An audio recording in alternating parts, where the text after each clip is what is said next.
بسم اللہ الرحمن الرحیم۔ السلام علیکم ورحمۃ اللہ وبرکاتہ۔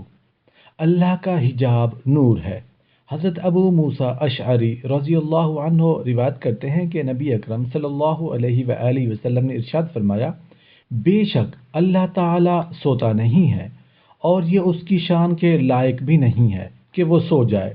وہ پلڑے کو اوپر نیچے کرتا رہتا ہے، دن کے اعمال رات ہونے سے پہلے اور رات کے اعمال دن ہونے سے پہلے اس کی بارگاہ میں پیش کر دیے جاتے ہیں۔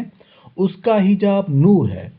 اگر اس کے ایک پردے کو ہٹا دیا جائے تو اس کی ذات کے انوار ہر اس چیز کو جلا دیں جو اس کی بصارت کے دائرے میں ہے۔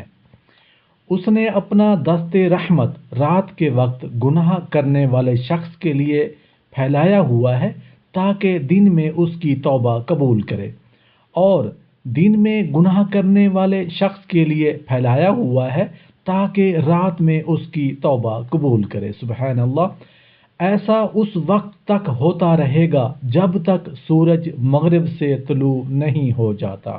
سبحان اللہ۔ اے اللہ پاک ہم سب کو اعمال صالحہ کرنے کی توفیق عطا فرما۔